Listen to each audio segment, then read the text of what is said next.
Hello lads, it is I, Free700. We are back. This time with Can the Covenant Survive Warhammer 40K? This is a very interesting idea, and is something that I have seen other people done on YouTube, but they never go in depth. The real details that we need on whether or not the Covenant could survive. This is something that I think it should lay upon me to go in further detail as to could the Covenant survive and under what scenarios and what circumstances. So before we even begin, let's talk about the Covenant and some of their core traits that really personify what the Covenant stands for. The first of all is that they're xenophilic. They love other aliens. Their empire consists of several species, each with their own history, and each join the Covenant despite language barriers or cultural differences. We have some who are warrior races, where their whole culture is just about being the strongest, and we have some who are just pure scientists. That's all they care for. This is a very great trait and very interesting, because the Covenant will allow every race to join the Covenant, except for humanity. Now, seeing as how the Imperium of Man is genocidal, it doesn't really matter too much that the Covenant excludes them, because, well, the Imperium was going to exterminate them anyways. So it really doesn't matter that the xenophiles outlaw the xenophobes from their little Covenant. Next up would be that they're fanatics. They are zealots to the extreme, willing to die for their religion. Which, I mean, that's actually pretty neat. That's really useful in this kind of universe.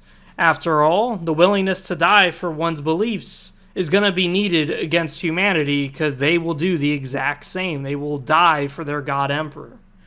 Their zeal, of course, can also be very effective against chaos, as they will have their own deity to use against chaos. The only issue is that their deity is a dead race, known as the Forerunner. So it's going to be a lot like the Lizardmen, where some of the things that their deities can do might be very small. Some things that their deities could do could be very big, depending how strong their belief is and how many of them are really devoted to their religion. After all, there are some non-fanatics in the Covenant. But more importantly about their religion is that the Covenant possess a real deep need to spread their religion into all the species that coexist in the Covenant. Only ones that aren't religious would be really the mercenaries, or those who decide to shut their fucking mouths and just go about their day. There are some elites, after all, who aren't really that religious, but then there are some elites who are deeply religious. So, that's a very interesting trait that we are going to have. The other trait that we're going to have is Expansionists. The Covenant Empire is huge. Just look at this map. They possessed over half of the galaxy. But they did possess few colonized planets, which I'm going to talk about in greater detail later. Their expansionism can be beneficial, as the Imperium would have to shift through many solar systems before finding any of the developed planets of the Covenant, which could be good. It could be very bad, though, because they have so much space to protect that it is kind of a giant target. The next trait that the Covenant really have is the Authoritarians. They possess a caste system, which is divided by species. Now, despite being divided in species, there are some who can kind of defy the caste system and rise up. But they're very rare, and we're going to talk about which species in particular we know of a few examples of. One race, which would be the top of the board, will be the Sansheum, also known as the Prophets, who inhabit the highest order of the Empire. They're the ones who are the rulers, the priests, the scientists. They pretty much know everything about the Covenant, and they make sure that the Covenant stays unified. They're also diplomats.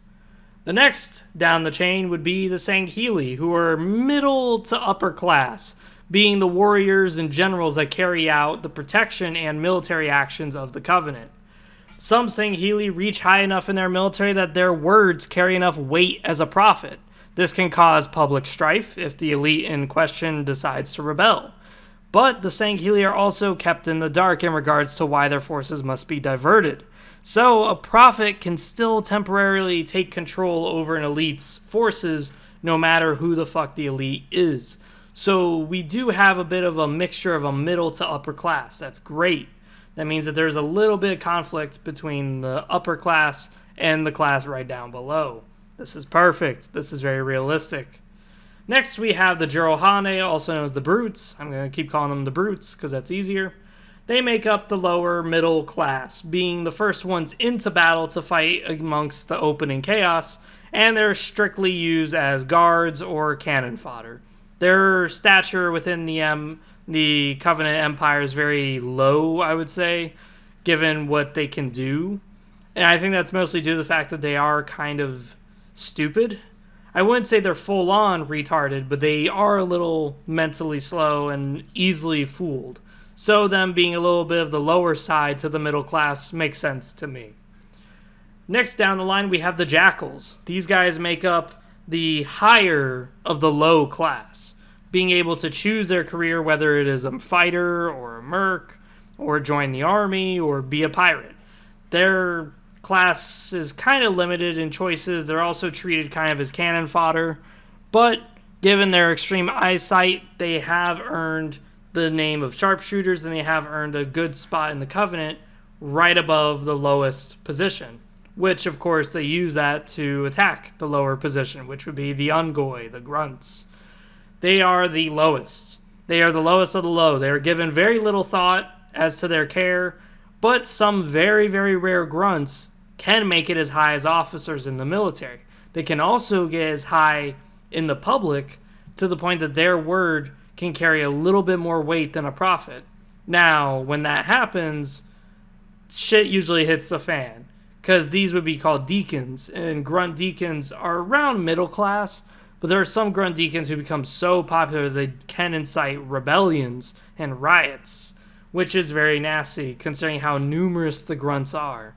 So because they're so numerous, again, being the lowest class, when it comes to their thoughts and needs and their conditions of living, no one really cares about them. They don't really get beds. They just kind of sleep wherever the fuck on the floor that they can find an open spot.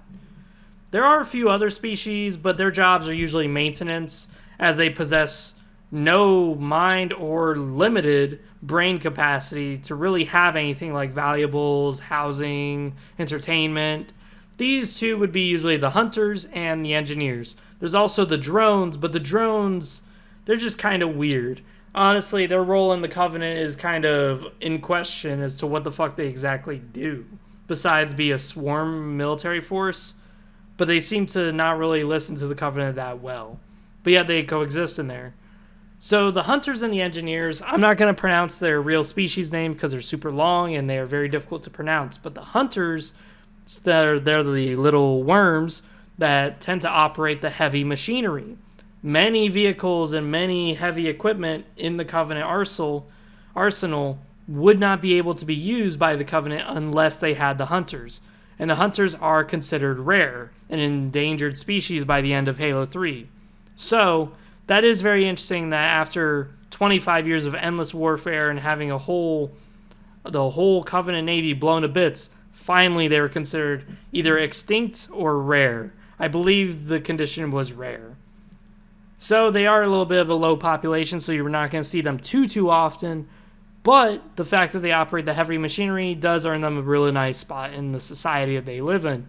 And as I said, they don't really possess much in the way of brain capacity, so they don't really have much in the way of like a real class. They don't really exist per se with money and housing. The next would be the engineers, which are pretty much slaves. But the engineers serve as a tool to study any machinery that the Covenant comes across. And they can repair any equipment, no matter what. Now, something that's very interesting is that the ability to study machinery and the ability to be very intricately connected to machines has actually quite a benefit for the Covenant, as all they need is one engineer to study a Lehman Russ tank, and then the engineer within a few seconds can come over to a prophet and transfer the data of every detail in the schematic that it took to build the Lehman Russ tank. This could be extremely valuable or extremely heretical depending on the situation. Next, let's talk about location.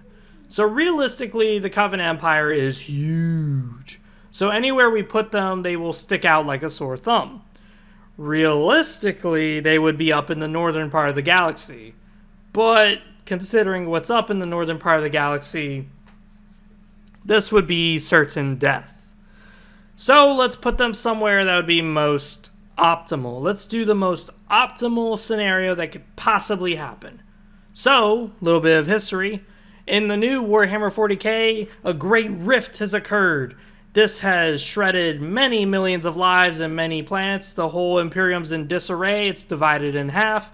And more importantly, Tau space would be shredded and lose millions of citizens.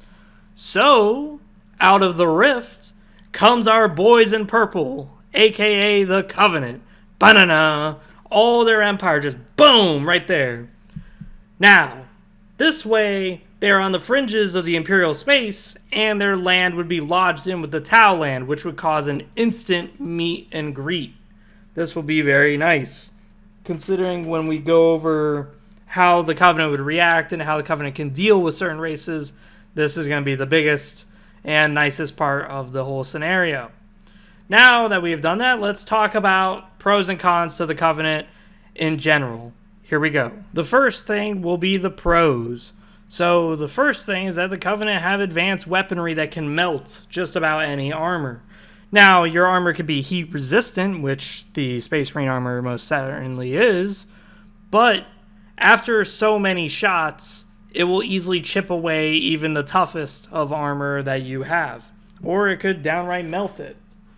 The Covenant also possess slip space travel capabilities, which makes their ships just pop up in a matter of a few days to a few hours, depending on the destination. The longest would be a month from one side of the galaxy to the other. That is extremely short and extremely fast. Consider that the Imperium of Man, when they travel just a few solar systems in between, with the warp, it could take somewhere from a month to a year. So this is pretty damn amazing capabilities. This is a huge pro for the Covenant. Their traveling system doesn't use the warp also, so there's not going to be any issues with demons or an extra long flight time due to some warp fuckery, which is also a great thing. They possess reverse engineering capabilities, as we have mentioned with the engineers, as they can study any armor and weapons and show how they work, which is great. Their people have also been unified for the past 3,000 years, having a few rebellions that only have done nothing but strengthen the Covenant. When the Ungoi rebelled against the Covenant, after the rebellion, the Covenant realized, hey shit, these grunts, they're pretty damn good fighters, let's give them weapons. And that doubled, damn near tripled the Covenant's fighting strength. The next pro is that they have a huge navy. Their navy is pretty damn impressive. The largest fleet that they had was around 313 ships, and that's a pretty big ship navy when we think about it. Especially since in the Horus Heresy, the Retribution fleet was composed of around 561 ships, which is still pretty bigger than the Covenant, but the fact that the Covenant's largest fleet is almost up there, just, shy 200 ships, is pretty damn impressive, considering, again, that they are somewhat smaller than an empire compared to the Imperium, only owning half the galaxy, whereas the Imperiums own the whole fucking thing. But, hey, that's still a pretty big navy. Now, they also have a lot of land that can be used. That's another pro that I would love to see happen, where the Covenant don't just simply have a bunch of star systems at their disposal, but they actually instead try to colonize those systems. Because if they actually did that, they could easily make over 300 ships, no problem. They could easily compete with some of the higher echelons of the Imperial industry. They also possess a massive army that is very well rounded. This is something that I find very interesting, is that their army doesn't really seem to have any cracks. They haven't answered everything. They have skirmishing vehicles, they have skirmishers, they have heavy assault units, they have special forces. This is something that's very, very, very, very, very important to consider when it comes to fighting the Imperium and many other factions that do exist in the Warhammer universe, the Imperium being the biggest. Now let's talk about the bad side. The Covenant have a lack of understanding with their own technology. I know it may sound weird. They do have engineers that can literally just reverse engineer anything. But the reason why we're saying that the Covenant have a lack of understanding of their technology is that it has been stated time and time again that most of the Covenant technology is poorly optimized. And there have been a few times in the books and in the comics where human engineers are able to just man a Covenant battery or man a Covenant weapon, and just by doing a small tweak, they don't even need to be engineers, just regular foot soldiers, just a small tweak in the settings of the gun, and they improve the lethality of the weapon over 100%.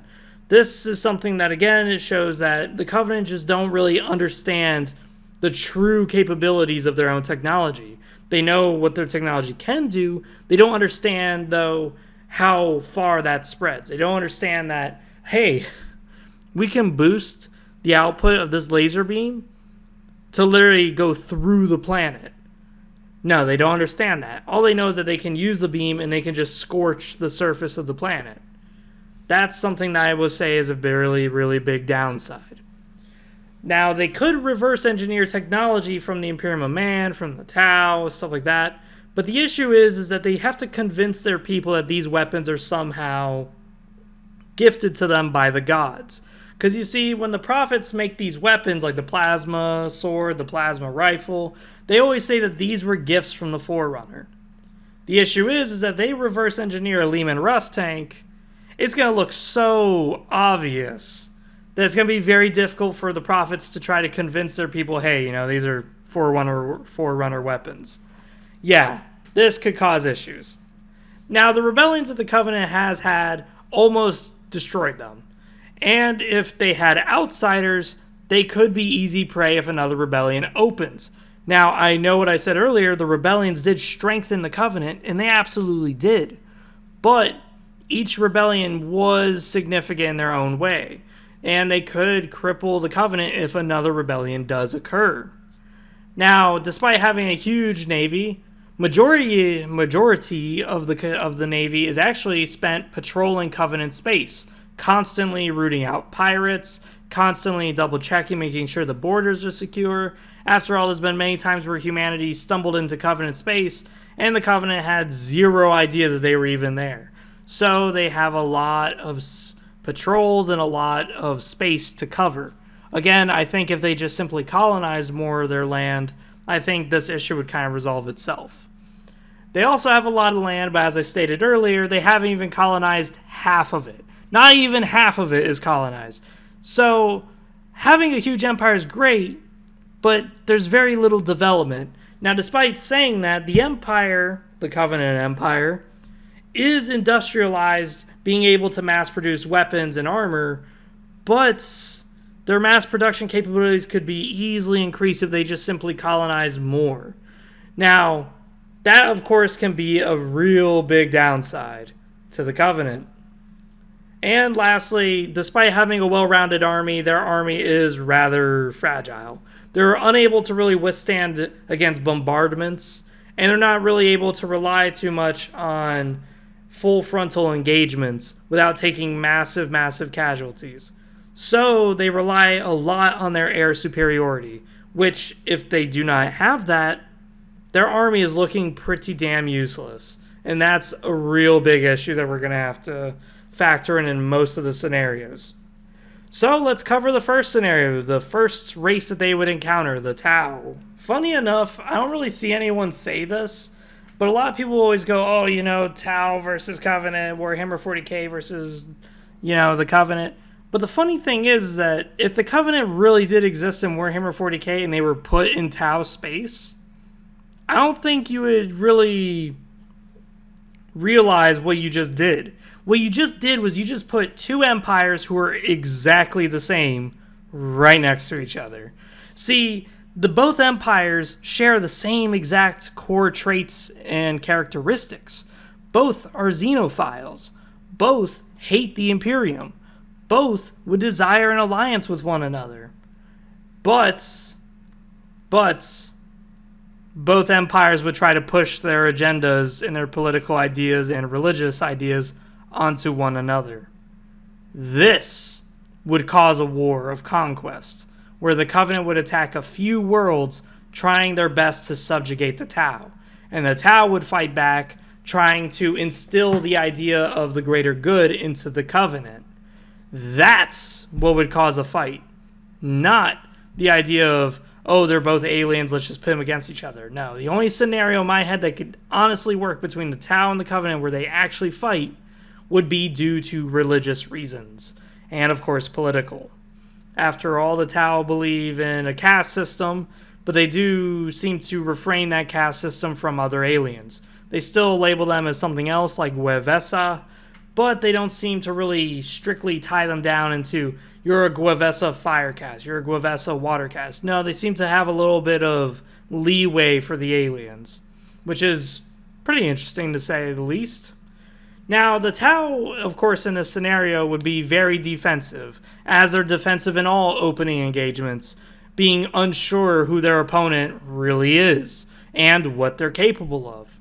This, of course, seems wise and seems intelligent, but immediately upon first fight, this would demoralize a Tau, as they would see the Covenant has no problem at all destroying worlds and harming citizens. The Tau only control around 20 solar systems, so losing a world is very, very shocking, and harming citizens in their already wounded empire from the Great Rift opening is even more demoralizing. Also, Tau forces would be heavily outnumbered in any fight they take, as the Covenant is far more industrialized and far bigger. This war would be costly for both sides, though. I ain't joking. The Tau ain't no pussies. They won't win the space conflict. They may not win the ground, but they will hold as much as possible, and they will cause a lot of damage based on their battle suits and the tactics that they would employ, which of course would cost the Covenant a lot of men.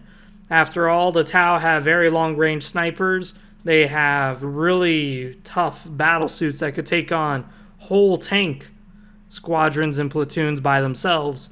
So this is kind of an issue, and what's even more damning is that the battle suits are very mobile. They can run and shoot at the same time. They could just hide somewhere in a swamp and spring an attack on your ass. This is something the Covenant would fall prey to a lot. If you haven't seen my Tau tactics video, please go watch it, because that is exactly what I'm talking about. The problem for the Tau in this scenario is that the sheer volume of troops and the air superiority, because their battle suits can get demolished by banshees that are just flying down, bombing them with plasma cannons. And the ground forces would be heavily outnumbered. Any stands that they could make would be swept aside by the huge amounts of grunts and the dropships that would be dropping soldiers behind the Tau lines. The Covenant also would know to focus civilian centers, as a Tau would avoid any other fight. So in order to more or less force the Tau into an engagement that the Covenant are better suited for, they would use their sheer speed, bouncing from planet to planet and doing lightning fast strikes, going straight into the heart of the cities, attacking directly into the city hearts, attacking directly into the city centers. This would push the Tau to respond.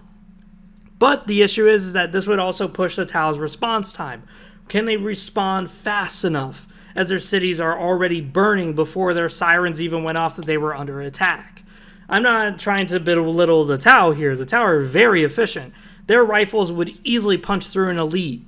But the issue is that they do have some flaws. While the Tau and the Covenant share a lot of similarities, their similarities and their differences seem to be very great. The Tau are very foolish. They are very hardy for their citizens. They love their people. The Covenant don't really care so much. They're more ruthless. They don't care if they killed a bunch of civilians as long as they subjugate you. That being said, since the Covenant are able to fly so fast, they can blitzkrieg through Tau space and attack many, many planets, spreading the Tau Navy thin as they're trying to get people off world, but they can't even get near the worlds because the Covenant fleets can just respond really quickly. This is something, again, the Tau are going to have a very tough time with. Now, the Tau armor and military suits is pretty damn impressive, and it's pretty good against what the Covenant have. A lot of their suits are able to withstand a lot of energy projectiles. But the issue is that the sheer volume of energy flying at them. We're talking thousands of grunts versus just maybe 100 Tau soldiers.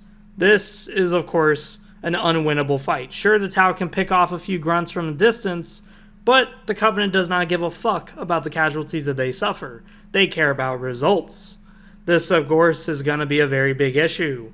And the fact that the elites are tougher than humans. An elite can easily pick up a human without any strain to him whatsoever and crush his neck. Now, the Tau are actually slightly weaker than humans, not being as tough or as strong. So now, the elites are going to have a real easy time if they get in close range, beating the fuck out of the Tau. Especially since the Tau seem to lack any melee capabilities. Which, again, there is Shadow Sun, who has her battlesuit that has those cool plasma blades. But I don't really think that's going to be much of an issue. That's not going to be a consistent theme in the war between the Covenant and the Tau. Bottom line is, I don't think the Tau would be destroyed. No. Instead, the Tau would actually be subjugated into the Covenant. But their subjugation would come with a few terms. The Tau would be willing to join the Covenant, but they will remain a little bit of sovereignty, just like the Healy. So they will be allowed their own little coven, their own little prophets, but they would have to slowly accept the religion that the Covenant is pushing. Their temples would have to be replaced with the Covenant temples. They will have to slowly but surely adapt to this situation. They can still keep their caste system. The Covenant doesn't mind. But where the Tau lie as a whole in the caste system, I would say is middle class. After all, they would be able to sit comfortably in between the Healy and in between the brutes, where Tau generals would be able to work alongside Healy generals and share their knowledge of tactics and war. This, of course, could be very beneficial for both sides. So, with the Tau subjugated, what about the rest of the factions? How would they deal against the Covenant? The first contact that we're going to talk about is with the Orcs. Now, first contact with the Orcs would be met with hostility, but this hostility would not be brought by the Covenant. It would actually be brought by the Orcs. After all, Orcs are very warmongering, so it would stand to reason that the Orcs would be hostile upon first meeting. The Covenant, of course, would respond in kind, burning the Orc ships, burning their planets, but after a few engagements, the Covenant would realize that their ramming tactics, because the Covenant do tend to ram ships, they would realize that ramming ships would not be a very effective way of fighting the Orcs at all.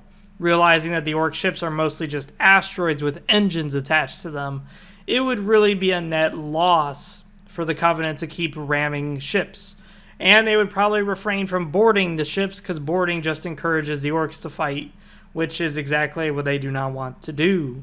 So they will probably stick to a bit of a aerial engagement rather than a ground engagement. Now, the Covenant forces would be obviously puzzled by the technology that the Orcs use, but their military strategies could be very effective against the Orcs, as the full frontal engagements may be costly, but the utilization of air superiority, bombing the Orc trucks, bombing the Orc looted tanks, will leave their boys helpless to the hail of mortar fire and the mass amounts of grunts that are spraying into their ranks. Now, the brutes could be utilized more in the opening engagements, as they would go toe-to-toe with the Orcs. But any Orc that is engaged in melee will prove slightly stronger than the brutes.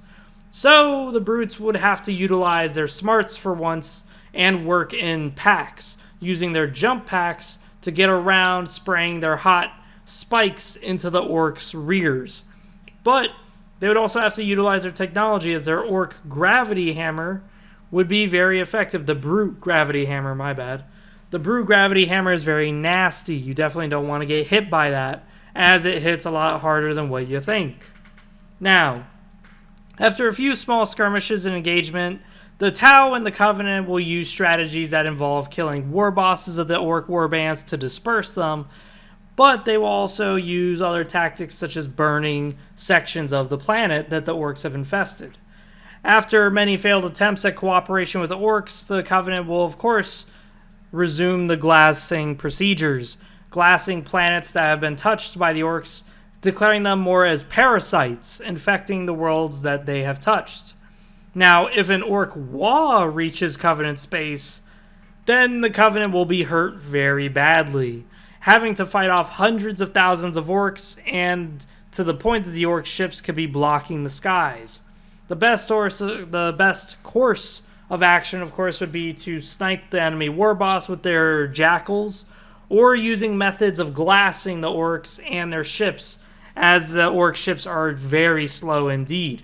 They're probably the slowest ships right next to the Necron ships. So, with the Covenant being faster than just about all the ships that exist in Warhammer 40K, they can have that advantage where they could just simply whittle down the Orc Wah fleet and leading them astray, much like the Imperium does, where they pick off fragments of Orc ships away from the main fleet of the Wah and just disperse them down once they're far enough away from the support of the main fleet. The Covenant could do this, and they could prove some very good successes. But when it comes to the ground battles, the Covenant will have to rely heavily upon their Scarabs, heavily upon their Wraith tanks, as they will be engaging in long-range combat, not wanting to get too close. But if they do get deadly close, they do have their plasma weaponry, which, as I said, causes 4th-degree burns. This is enough burning potential to not only melt their armor, but it's enough burning potential to more or less slow down the reproduction rate of the Orcs. Now, the next race. Now, if the Covenant somehow ran into the Eldar would probably, well, most likely, just ignore the Covenant, as they tend to do this with most races. They just tend to look down on just about everyone, because, Eldar are superior. They're the chosen. The Covenant, of course, would do their standard procedure. They would offer allegiance to the Eldar. But the Eldar would most likely feel offended, and leaving the Covenant before the Covenant has a chance to attack them for this disrespect. The only real engagements that I could possibly envision for the Eldar and the Covenant would be if the Covenant were either predicted to do something terrible to the Eldar, in which case the Craft World Ulthway would probably do something about that vision and attack the Covenant, or if the Covenant finds an interest in something that the Eldar own, like relics. You see, the Covenant cannot keep their grubby hands off of relics, and the Eldar do have quite a bit of them. So this can spark a fight that will be obviously short-lived, as the Eldar will use their lightning speed to break into Covenant forces and massacre whoever is there and then just leave. This would mean that the Covenant would need to invest a great deal of war effort into just acquiring artifacts. This is going to be very costly for the Covenant, and they're going to have to slowly learn that maybe some relics we should just leave alone, because the cost of getting it is too much, as they would have to assemble massive camps, massive ships on standby in orbit for fire support. They would have to take extreme cautionary efforts to make sure that the prophets don't get fucking assassinated in their own ranks. This, of course, makes things very difficult for the Covenant. After all, some of these relics could destroy worlds, and the Covenant love those kind of relics. So, of course, the Eldar and the Covenant are going to have military engagements, but they're going to be relatively minor and about stupid stuff. That being said, the one issue that the Covenant are going to have is if they stumble upon a maiden world. Because if they stumble upon a maiden world, shit is about to get very serious. As every exploring team that they have that lands down there, any scout force that they have that comes in proximity to the planet will get shot down and massacred. This will prompt the Covenant to invade and investigate. The invasion would probably be simple, with 1 or 2 ships with thousands upon thousands of men landing on the planet, scouring it for whatever the fuck it was that caused their men to die. But this will either lead to nothing, as the Eldar will probably realize, shit, this is a nuclear response we do not want to get involved in. Let them just take whatever it is they want and leave. Or if the relic is very, very, very important, whether it's due to religious significance or whether it's due to the fact that the weapon is super dangerous, this could provide a very massive loss for both the Covenant and the Eldar, as the Eldar will swiftly burst out of nowhere, charging in and cutting down Covenant forces before they even realize that they're under attack.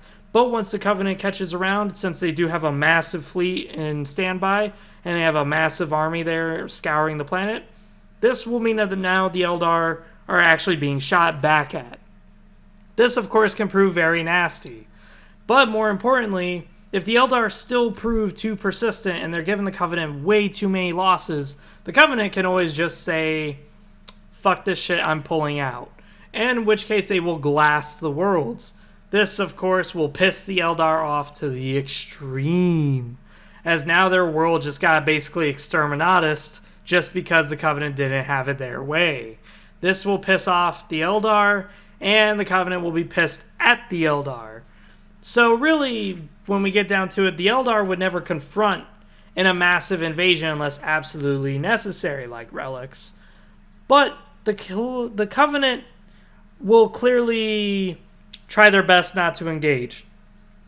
As the Eldar are like a scalpel, they can cut through the Covenant forces very fast and very quickly, causing a lot of damage before the Covenant really have time to react to realize what's going on. But at the same time, those relics are going to be very needed and very powerful. So if the Covenant is pressed by exterior forces like the Imperium of Man or by orcs or by Tyranids, they may have to take that loss and just engage the Eldar in a nasty skirmish and a nasty engagement where half the world gets burned just so they can get this relic that could possibly aid them in their other war efforts, where upon activating it, it could destroy a world, or it could release a demon on a world, in which case the Covenant will just simply say, fuck that shit, let the world get destroyed by this demon. Now, the next race would be the Necrons. First, contact with the Necrons could entirely depend on the dynasty that they meet, but that would take too long for me to do each individual dynasty, so we'll just assume hostilities. The Necrodermis that the Necrons possess is extremely tough, so the Tower and the Covenant weapons will be really good against it. They'll be able to pretty much incinerate through the cracks and through the holes that will be inside the Necrodermis. It'll be a little tough for them to regenerate through that after all.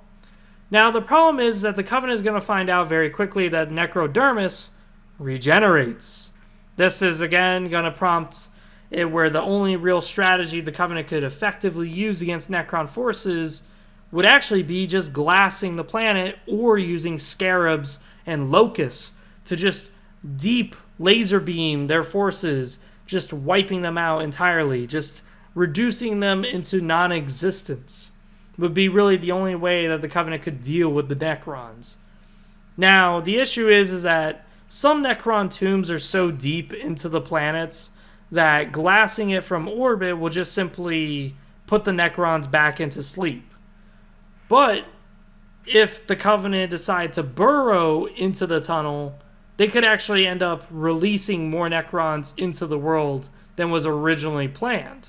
After all, Necrons do have a bunch of drones that can easily pick away a scarab into pieces. So that's a very expensive piece of equipment that the Covenant have that could be essentially reduced to nothing if they can't properly defend it against the millions and millions of little drones that are just going to swarm the fucking thing. Thankfully, Necrons are a very minor threat in the galaxy.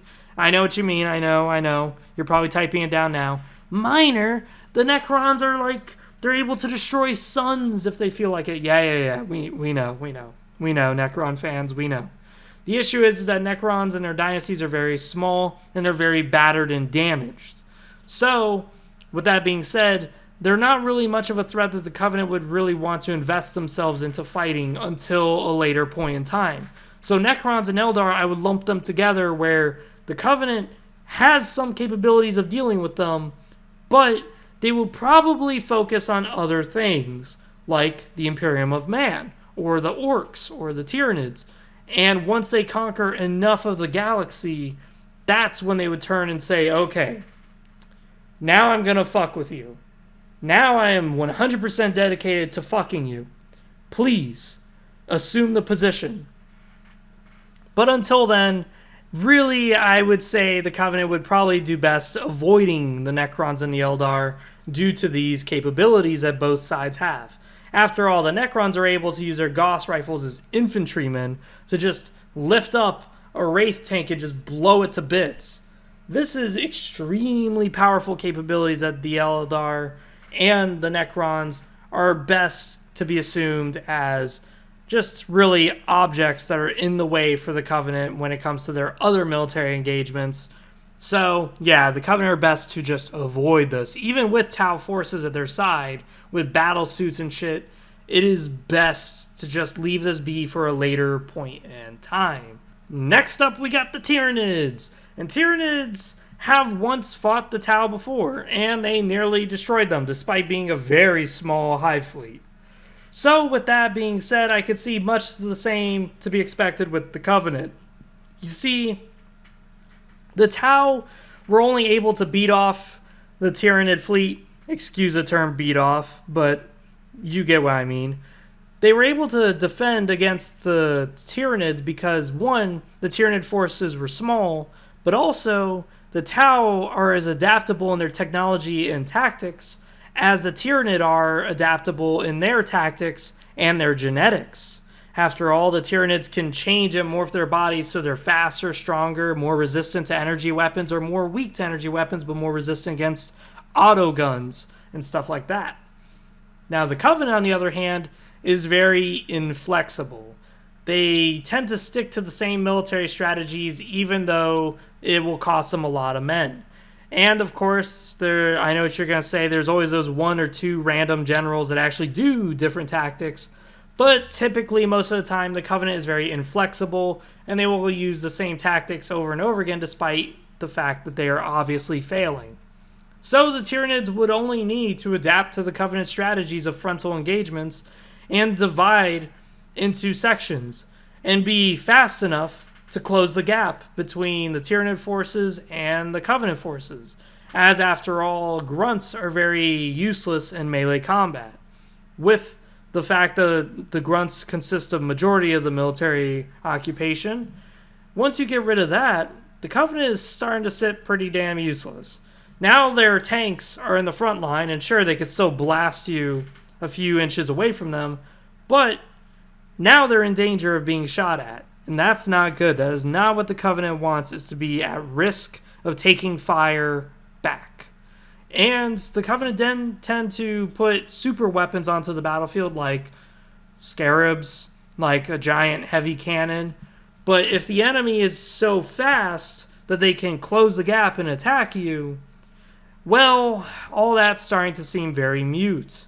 You see, the ground forces can be swarmed in minutes. Seeing as how the Covenant very rarely bunker up, this leaves them standing in the open, which means that the Tyranid forces are going to fucking swarm them and outright engulf the whole area. Brutes and elites will be able to slay a lot of Tyranids before falling in just a simple melee combat, but this will not be enough to stop the Tyranid swarms. After all, the Tyranid can redigest their own fallen, and the Tyranid are digesting your own fallen. Seeing as how Covenant suck at quarantining the Flood, which have very similar properties to the Tyranid, I could see very similar effects happening to the Covenant, where their positions get swarmed, they get overrun, their forces are being used against them, and it will just be a snowball effect of them losing. This again leads me to yet the same strategy. The same strategy that would be very effective would be glassing the planet. But, as stated earlier, the Covenant military is well-rounded. They do have tanks, they have artillery, they have air forces, but it does lack strength, so it relies heavily on the air forces. So, this kind of leads to an issue. You see, Scarab and Locust are effective against Necrons, but they're not going to be effective against the sheer volumes of Tyranids. And the tankiness of the Tyranids can be adapted to be almost immune to the plasma that the Covenant are spewing. This again leaves the Locusts and the Scarabs highly inefficient. And of course, with them being highly inefficient, this will rely on the Tau forces on the ground to be useful. If they cannot step up to the plate and be useful, and being able to change their technology and adapt as fast as the Tyranids, then the Covenant are fucked. The Covenant are screwed on the ground. But the Tau are adaptable and they are able to change their technology on a whim.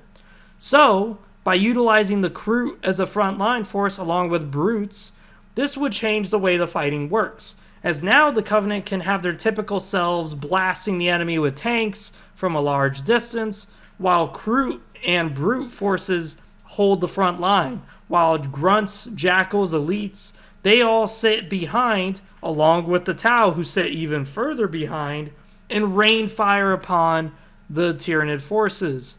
These casualties of the Tyranid swarm could shut down the ground operations. But problem is that the Covenant would lack their space forces, as the Hive fleets can get tremendous. And since the Hive fleets are so damn dangerous and so scary that they require Gloriana-class battleships to fight against, the best strategy would be to glass worlds and to starve the Tyranid fleets, slowly whittling them down, as the losses that they are taking and the glass planets that they keep coming across would stop them from replenishing their forces, and now would make it where the Tyranid would probably serve a better point if they just simply focus something else. It's kind of ironic, but the best way to deal with the Tyranids would to do a fire blanket, where you just simply burn a shit ton of solar systems, and you just simply watch as a Tyranid fight through those systems that you just keep fighting them in naval engagements for. And by the time they get through that fire blanket, they would have taken so many losses. After all, the only way that the Tyranid can reproduce their fleet and replenish their forces is by establishing an umbilical cord into the planet and just make a giant pool of just genes and flora and minerals.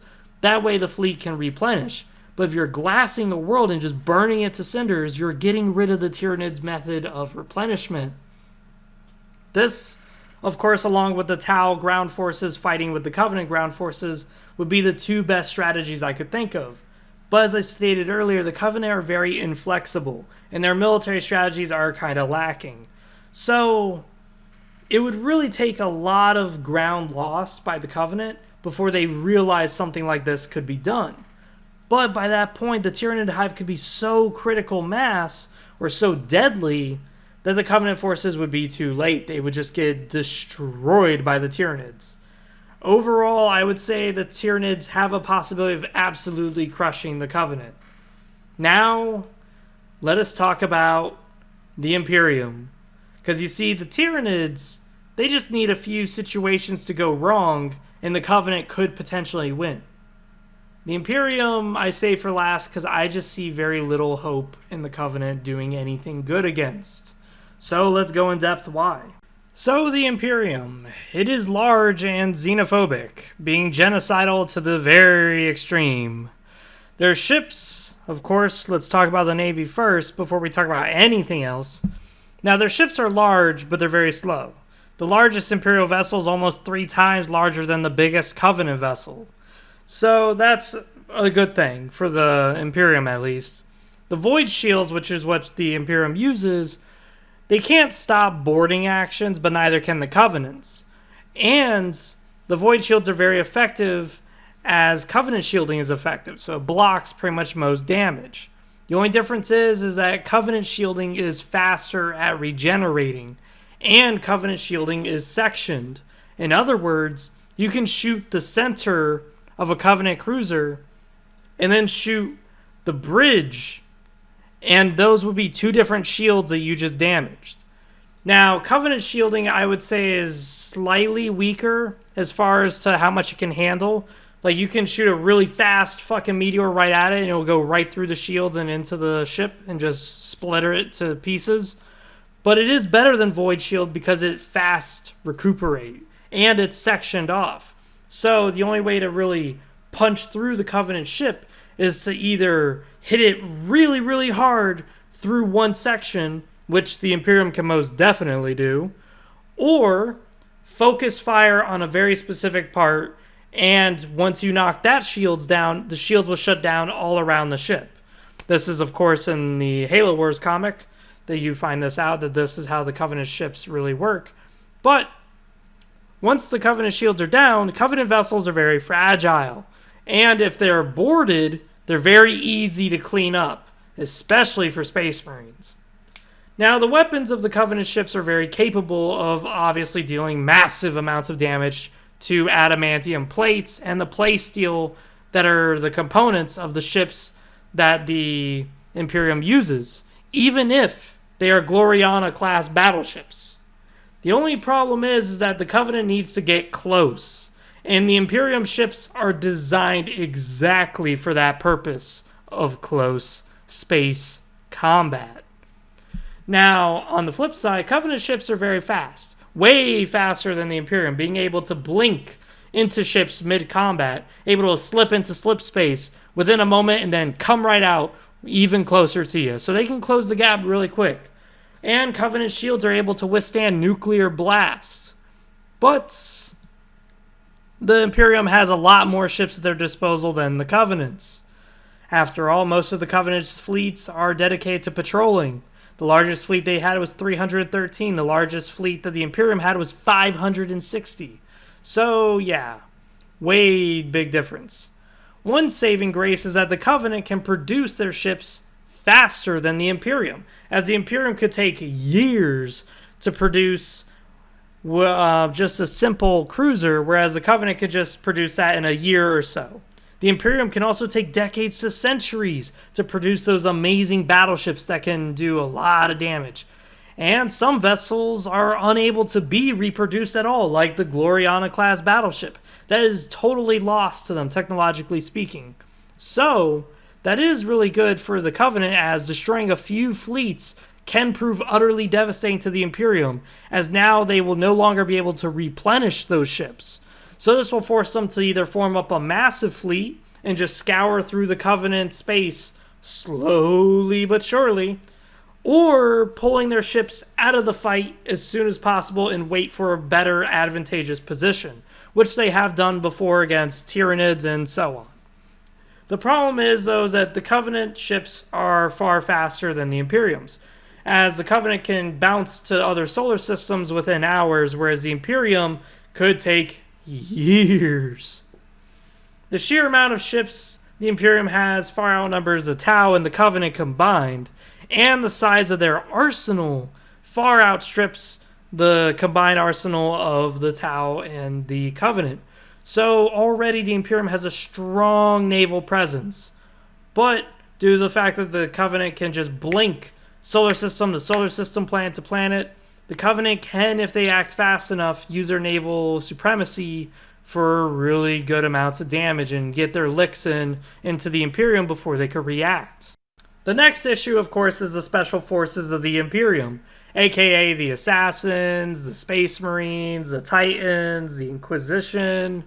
Yeah, each of these branches are beyond human and beyond the extremes of what other sci-fi armies can handle. Just one of these branches alone could destroy the Covenant Empire. But thankfully, the Tau are with them, and the Tau know how to deal with some of these forces. Like, some of their battlesuits could just wipe out Titans. Some of their battlesuits are really good at dealing with Space Marines. Assassins, not so much. Inquisitors, you just gotta really get a good lick in with your snipers and stuff, and the Inquisitors are pretty much down. But the Space Marines are way over the top. They're super powerful, super fast, super strong. They're much tougher than the Spartans that the Halo universe has, which means that the elites and the brutes will be getting strangled and bitch slapped all the time. This is not good. So, there are some Space Marine chapters that I view as useless, like the Imperial Fist would be too defensive that the Covenant would eventually glass them, which is, of course, a waste of Marines. But the top most threatening Space Marine chapters, in my opinion, to the Covenant and the Tau would be as follows. First off, the Black Templar. Super fanatics and over 6,000 Space Marines ready to rip and tear through their forces. Being super fanatical and having so many crusading fleets, they alone stand as a super deadly threat for the Covenant to fight head on. The next on my list, which may surprise many of you longtime subscribers, the Salamanders. Their fire sweeping across the battlefield, roasting the Covenant, would be super effective, seeing as how the Covenant lack actual armor. Most of the time it's just suits with little pieces of armor, and most of their real defenses come from their shield technology. This, of course, is very useless against napalm and promethium as it gets on your body. Now, also, why the Salamanders, you may think, is because of civilian casualties. You see, the Salamanders are pretty impressive when they get pissed. And the one way to piss the Salamanders is to unnecessarily target civilians, which the Covenant absolutely will do. This, of course, will earn the anger of the Salamanders, and they will scream their favorite phrases like, "Into the fires of battle!" Yeah, they will be pissed at the Covenant, and they will take any chance they get to just use their burning hatred against the Covenant. The next would be the White Scars. They have super fast bikes and ships capable of keeping up with the Covenant ships in combat, and still packing a massive punch to the enemy ships and ground forces.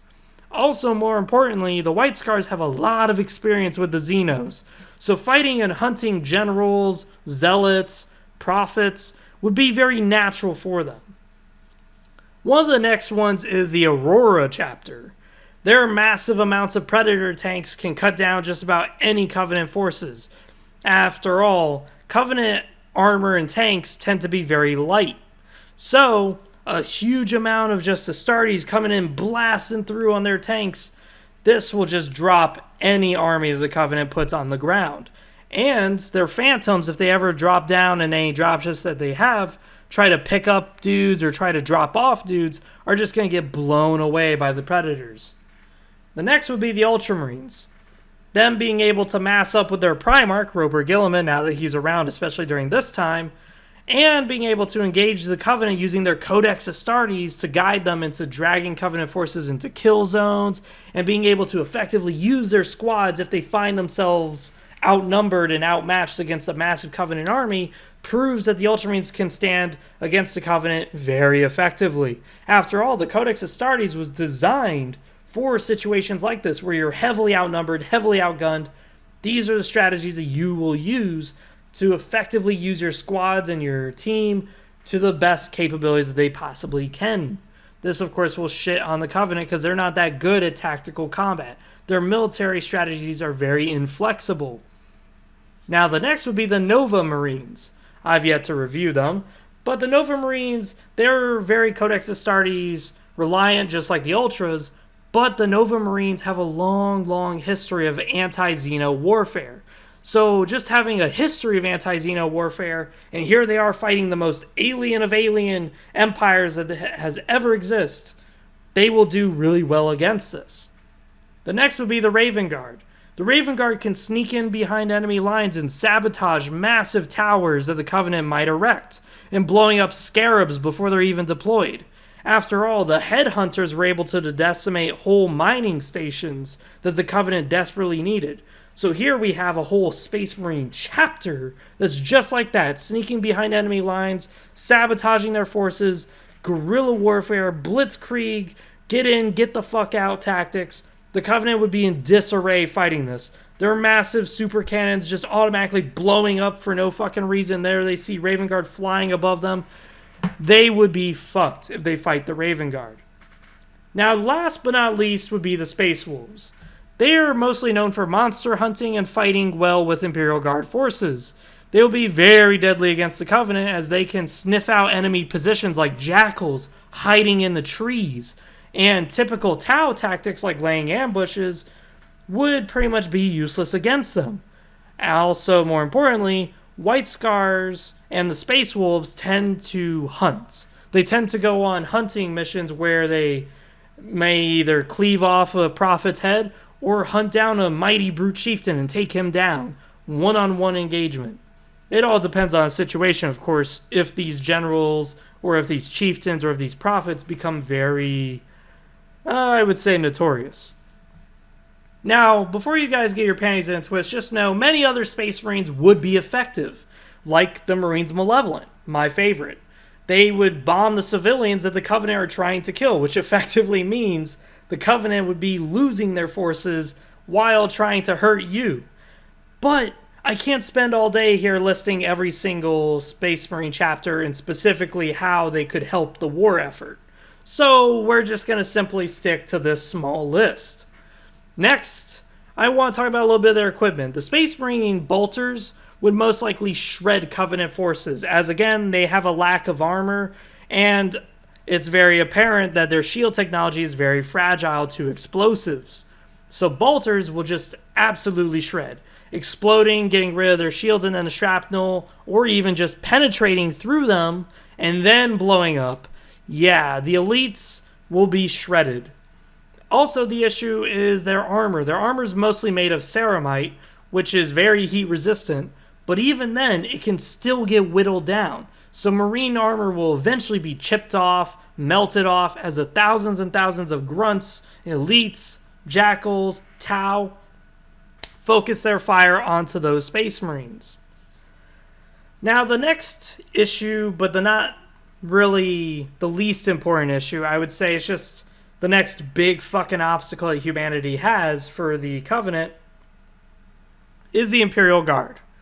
You see, the Covenant would not be expecting humanity to utilize such massive loss tactics like throwing men into the no man's land as they artillery barrage the very same area that they just sent their men in.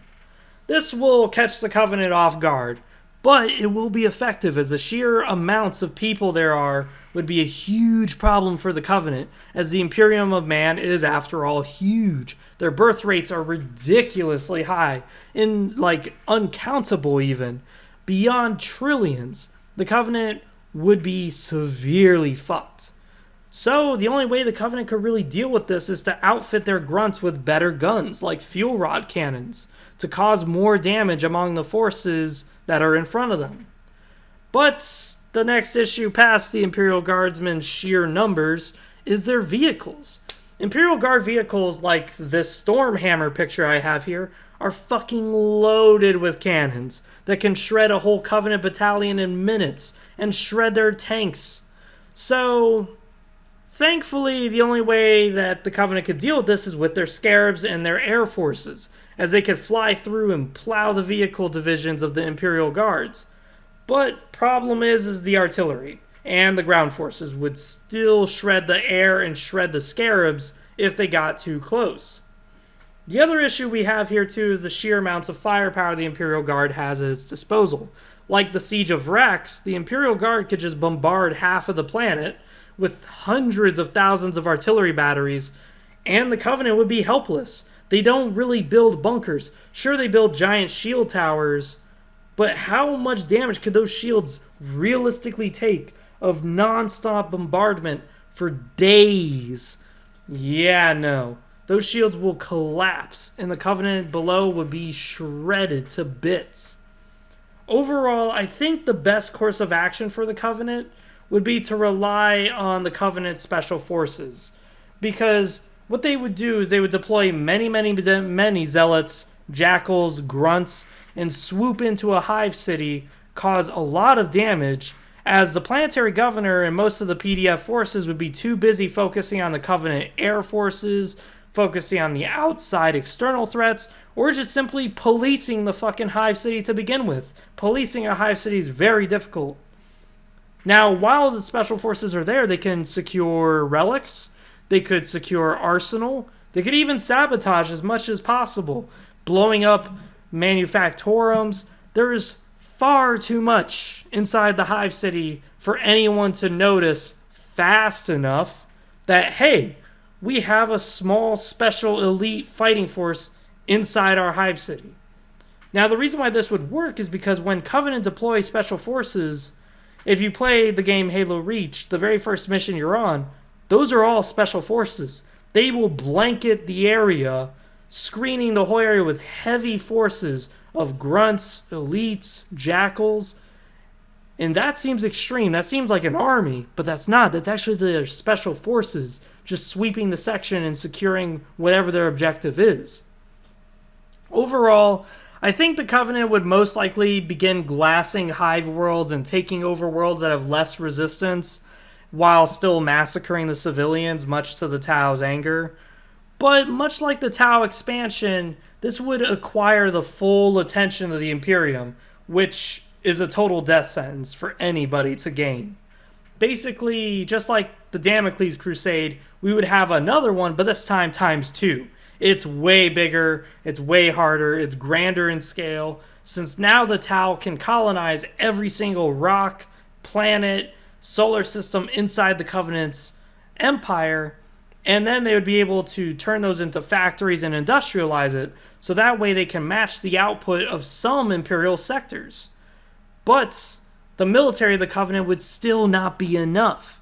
Even with Tau battlesuits that will, sometimes cause tremendous losses for the Imperial Guard, even then it wouldn't work. Their military strategies are inflexible, they're not as adaptable, and the Imperium of Man has so many different tactics at their disposal to use. The only hope that the Covenant would have against the Imperium is that someone else makes themselves a target, which would cancel the Damocles Crusade against the Covenant. But this would mean that the Covenant would learn, as the Tau have learned, that sometimes invasion is the worst way to expand. And now it's even worse because the Covenant religion is anti-human. So now the Covenant wouldn't be able to sell the greater good to humanity to slowly wean them over to their side. Now they would be fucked, as their only way of progressing would be to accept the Tau's greater good. But that would cause so much internal strife, and it would cause a schism in their own society. The Covenant would be ripped to shreds from the internal strife alone. The Tau would profit a lot from this, as they would now gain frontline like the grunts. They would be able to gain the hunters and the engineers. They would be able to gain even Healy. But the prophets themselves and the brutes would just be shredded from the internal strife. Even the Healy would form different little rebellious war bands trying to continue the Covenant's teachings, but that would just prove as a problem for the Tau to deal with. So really, if the Covenant invaded Warhammer 40K and they attacked the Imperium such a grand scale, they would kill themselves and the Tau with them unless someone else presented themselves a greater threat, like a Hive fleet. And if that happens, the Covenant is still fucked, as now the only way they could really expand would be to propagate and make propaganda of the greater good, which would essentially destroy their hierarchy, destroy their government, destroy what they have built for the past 3,000 years. But this would extremely benefit the Tau. So the Tau could actually gain quite a lot out of this. Besides that, this has been Freezer 700. Comment down below what you guys think about this. This has been over an hour, and this has been really fun for me, thinking of every single way that the Covenant could get fucked, and every single way that the Covenant could deal with certain problems in the Warhammer 40k universe. Some of you may not be happy, seeing as how your Xenos kind of just didn't really stand much of a chance against the Covenant, but at the same time you have to realize what the Covenant's weapons are, what their lore is. Don't develop yourself too much into just Warhammer's lore. Look at Halo's lore. If you want me to compare these, you gotta know both sides to the argument. And in this case, I think I've done a good enough job illustrating the arsenal of both sides, giving everybody a good enough fair chance against one another. Besides that, this has been Freezer 700. I am out. See you guys next time. Comment down below what you guys think. See ya.